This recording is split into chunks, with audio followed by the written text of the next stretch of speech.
NCP আর জামাতের লাফালাফি বাংলাদেশের জনগণ দেখি অধিষ্ঠিত হয়ে গেছে গা।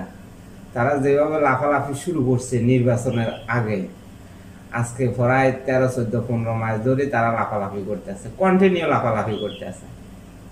তো আসলে বেশি লাফালাফি ভালো না, কম লাফালাফি করো, নির্বাচনে আসো, কার কত জনপ্রিয়তা আছে নির্বাচনের সময় দেখা যাবে। বিএনপি গণতন্ত্রের পক্ষের দল, বিএনপি জনগণের দল, বিএনপি রাজনীতি করে জনগণের জন্য। বিএনপির রাজনীতি হলো দেশের উন্নয়ন, জনগণের উন্নয়ন। আর যারা বেশি লাফালাফি করে তারা নিজের স্বার্থে রাজনীতি করে, তারা জনগণের জন্য রাজনীতি করে না। শুধু একমাত্র বিএনপি রাজনীতি করে জনগণের জন্য। 16-17 বছর বিএনপি আন্দোলন করছে, কার জন্য আন্দোলন করছে? এই জনগণের জন্য আন্দোলন করছে, গণতন্ত্রের জন্য আন্দোলন করছে, মানুষের মুক্তির জন্য আন্দোলন করছে। আজকে বিএনপি কে অন্তর্বর্তী সরকার অবহেলা করতে আছে। বিভিন্ন দল বিএনপির নামে মিথ্যা বানোয়ার অপপ্রচার করতে আছে। আসলে বিএনপির এত ধৈর্য কিভাবে ধরে? আজকে বিএনপি চাইলে অনেক লাফালাফি করতে পারতো, কথায় কথায় রাস্তায় নেমে যেতে পারতো, কিন্তু বিএনপি তো সেটা চায় না। বিএনপি গণতন্ত্রের পক্ষের দল, লাফালাফি কার সাথে করবে? সবাই তো আমাদের জনগণ, এই জন্য বিএনপি লাফালাফি করে না। আর যারা দেশ বিরোধী, স্বাধীনতা বিরোধী, আজকে তারা লাফালাফি শুরু করে দিয়েছে। তাদের উত্তরসূরিরা বিভিন্ন হুমকি ধমকি দিতে আছে। রাজনীতির ভিতরে শিষ্টাচার বলতে সবকিছু ছাড়িয়ে গেছে। এ জামাত আর এনসিপি মিলি এত লাফালাফি করতে আছে, জনগণ দেখতে দেখতে অধিষ্ঠিত হয়ে গেছে গা তাদের লাফালাফি। বিএনপি না বিভিন্ন ভাবে অপবাদ দিতে আস।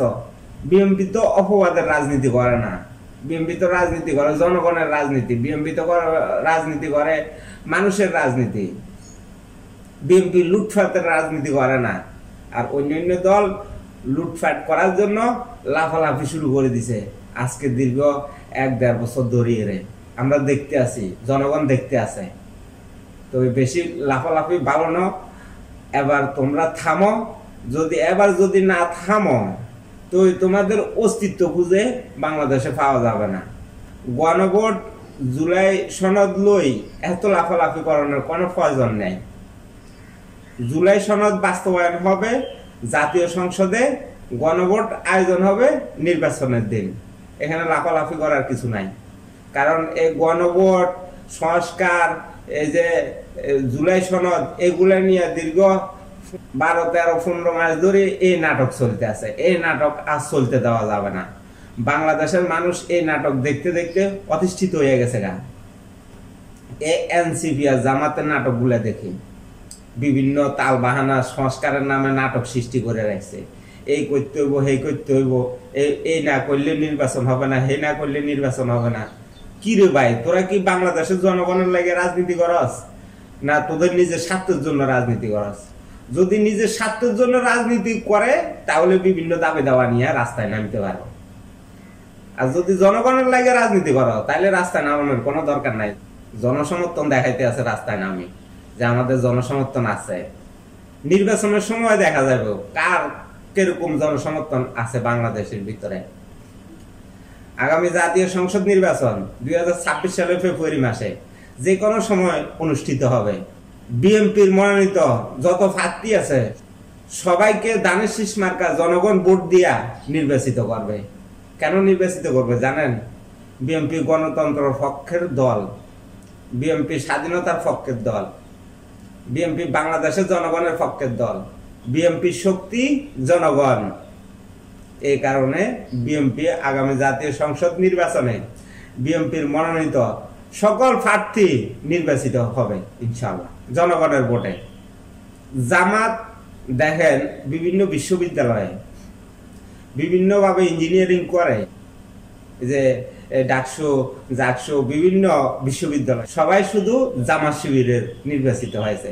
তো ইঞ্জিনিয়ারিং ছাড়া সবগুলো পদে জামাত শিবিরের নেতা কর্মীরা বিজয় হওয়া কোনোভাবে সম্ভব না। তো বিএনপি ধৈর্য সহ্য করিয়ে পরে আছে, কিছু বলার নেই। ঠিক আছে তোমরা ইঞ্জিনিয়ারিং করে নিয়ে যাও। এখন ইঞ্জিনিয়ারিং করে নেওয়ার পরে এখন জামাত শিবির বড় বড় কথা বলতেছে, জনগণ নাকি তাদেরকে ভোট দিয়ে নির্বাচিত করছে, ছাত্রছাত্রীরা তাদেরকে ভোট দিয়ে নির্বাচিত করছে। আরে ভাই, মানুষের দেখছে তোমরা কিভাবে ইঞ্জিনিয়ারিং করছো এই নির্বাচন নিয়ে। নিজের স্বার্থে নির্বাচন কমিশনকে ব্যবহার করছে, প্রশাসনকে ব্যবহার করছে। তো এটা তো আওয়ামী লীগের রাজনৈতিক কালচার। এই কালচারটা যদি চলতে থাকে তাহলে তোমরা তো স্বৈরাচারের ভূমিকা পালন করতে আসো। 1971 সালে বাংলাদেশের জনগণের উপরে গণহত্যা চালিয়েছিল এই দলটা, কিন্তু আজকে অস্বীকার করে, আজ পর্যন্ত তারা অস্বীকার করেনি। তাদের মুখে 1971 সালের কোনো কথাই আসে না জামাত শিবিরের মুখে। আমি জীবনে আমি কোনোদিন শুনি নাই, কেউ শুনছেন কিনা জানাইবেন।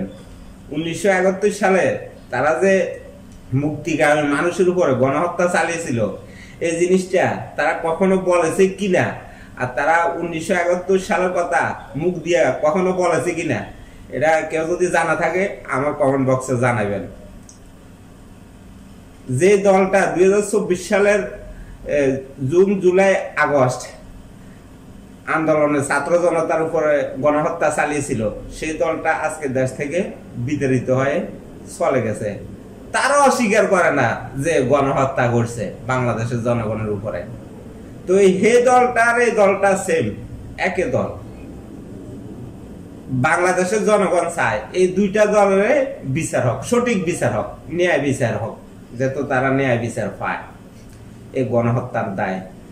যেমন যে দলটাই দেশ থেকে বিতাড়িত হয়ে গেছে 2024 সালে গণহত্যার দায় নিয়ে, আর যে দলটা 1971 সালে গণহত্যা করেছিল সেই দলটার, দোনো দলের বিচার চায় বাংলাদেশের জনগণ। তো সবাই ভালো থাকবেন। আসসালামু আলাইকুম রহমতুল্লাহি ওয়া বারাকাতুহু।